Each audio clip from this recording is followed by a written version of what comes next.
Very good morning to all of you. आप सभी का हमारा YouTube channel English teaching point पे वेलकम है। आज के सेशन में हम लोग क्लास 10th ज्योग्राफी का फर्स्ट लेसन का ऑब्जेक्टिव क्वेश्चन आंसर डिस्कस करेंगे, जो आपके बोर्ड एग्जामिनेशन के पॉइंट ऑफ व्यू से काफ़ी महत्वपूर्ण है। तो स्टार्ट करते हैं आज का सेशन।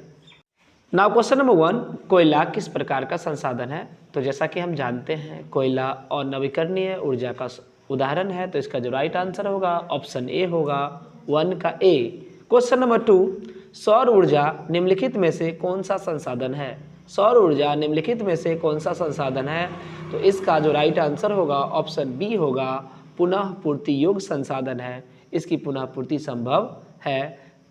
क्वेश्चन नंबर 3, तट रेखा से कितने किलोमीटर क्षेत्र की सीमा अपवर्जक आर्थिक क्षेत्र कहलाता है? तो ऐसा माना जाता है कि तट रेखा से 200 किलोमीटर की सीमा अपवर्जक आर्थिक क्षेत्र कहलाती है, इसका जो राइट आंसर होगा ऑप्शन बी होगा। डाकू की अर्थव्यवस्था का संबंध किससे है? तो डाकू की अर्थव्यवस्था का संबंध संसाधन के विदोहन से है, तो इसका जो राइट आंसर होगा 4 का बी होगा, 4 का बी होगा। क्वेश्चन नंबर 5, समुद्री क्षेत्र में राजनीतिक सीमा के कितने किलोमीटर क्षेत्र तक संपदा निहित है? तो इसका जो राइट आंसर होगा ऑप्शन डी होगा 19.2 किलोमीटर तक जो समुद्री क्षेत्र में राजनीतिक सीमा में संपदा निहित है। तो right answer option D. Next question, question number 6, petroleum किस प्रकार का संसाधन है?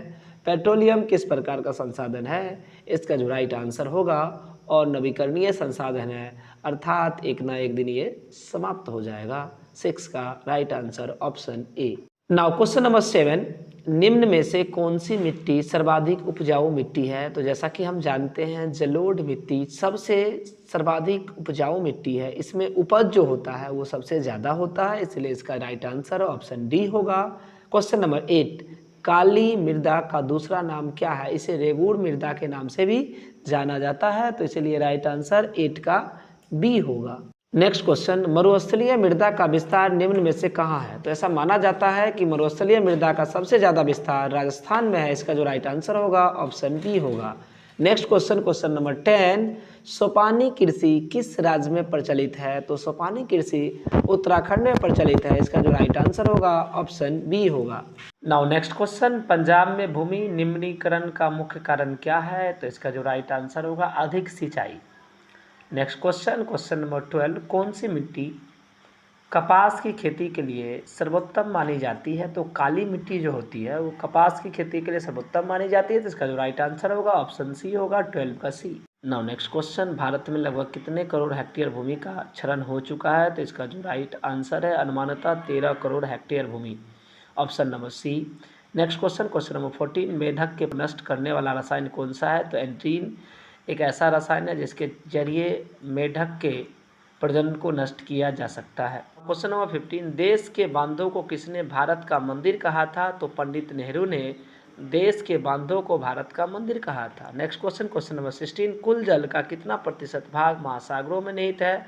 तो कुल जल का लगभग 96.5% भाग महासागरों में निहित है। क्वेश्चन, क्वेश्चन नंबर 17, बृहद क्षेत्र में जल की उपस्थिति के कारण ही पृथ्वी को क्या कहते हैं? तो नीला ग्रह कहते हैं, मतलब पृथ्वी के अधिकतर भागों में जल ही जल है, इसीलिए ऊपर से नीला दिखता है, इसीलिए इसे नीला ग्रह कहा जाता है। बिहार में अति जल दोहन से किस तत्व का संक्रेदन बढ़ा है? तो आर्सेनिक का संक्रेदन बढ़ा है। प्राणियों के शरीर में कितना प्रतिशत जल की मात्रा होती है? तो इसका जो राइट आंसर होगा ऑप्शन सी होगा, प्राणियों के शरीर में 65% जल की मात्रा होती है। क्वेश्चन नंबर 20, विश्व के कितनी प्रतिशत जनसंख्या भारत में निवास करती है? तो इसका जो राइट आंसर होगा 16 होगा, ऑप्शन ए 16। और नेक्स्ट क्वेश्चन, निम्न में से कौन सी बिहार की प्रमुख नदी घाटी परियोजना है? तो इसका राइट आंसर होगा सोन नदी घाटी परियोजना। क्वेश्चन नंबर 22, भारत में 2001 में कितने प्रतिशत भौगोलिक क्षेत्र में वन का विस्तार था? तो इसका जो राइट आंसर होगा 19.27 मतलब 19.27, का जो राइट आंसर होगा ऑप्शन बी होगा।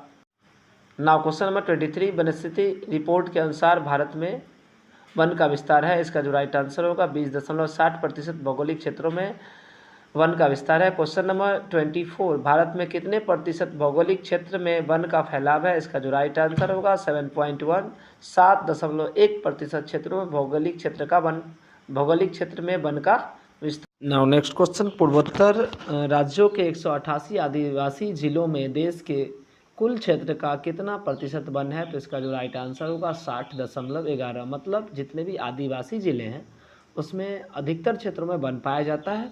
Next question, question number 26, Bharat के किस राज्य में वन का सबसे अधिक विस्तार है? तो इसका जो राइट आंसर होगा मध्य प्रदेश, और आप जानते हैं कि चंबल घाटी भी मध्य प्रदेश में ही पड़ता है। क्वेश्चन नंबर 27, वन संरक्षण एवं प्रबंधन की दृष्टि से वनों को एकीकृत किया गया है, तो कितने वर्गों में? तो 3 वर्गों में। इसका जो राइट आंसर होगा ऑप्शन बी होगा। नेक्स्ट क्वेश्चन, क्वेश्चन नंबर 28, 1951 से 1980 तक लगभग कितना वर्ग किलोमीटर वन क्षेत्र कृषि भूमि में परिवर्तित हो गया? इसका जो राइट आंसर होगा 26,200 वर्ग किलोमीटर वन जो है वो कृषि भूमि में परिवर्तित हो गया, और धीरे धीरे बदल ही रहा है। बढ़ती जनसंख्या जो है इसका सबसे बड़ा कारण है, जिसके कारण वनों का दोहन हो रहा है। Next question, question number 29, FAO की वानिकी रिपोर्ट के अनुसार 1948 ईस्वी में विश्व में कितने हेक्टेयर भूमि वन का विस्तार था? इसका जो राइट आंसर होगा 4 अरब हेक्टेयर। सोच सकते हैं धीरे धीरे कितनी घट गई है। भारत की राष्ट्रीय पक्षी क्या है? तो मयूर है। इसका जो राइट आंसर होगा ऑप्शन सी होगा। नेक्स्ट क्वेश्चन 31, चरक का संबंध किस देश से था? तो इसका जो राइट आंसर है, इसका right answer option C Bharat. Taxol का उपयोग किस में होता है? तो कैंसर रोग में होता है। तो आज के सेशन के लिए इतना ही। इस चैप्टर 1 का और भी ऑब्जेक्टिव क्वेश्चन है, जिसका जो सेकेंड सेशन होगा उसमें हम फिर से उपस्थित होंगे। तब तक के लिए इतना ही। टेक केयर, गुड बाय, फिर मिलते हैं नेक्स्ट सेशन में।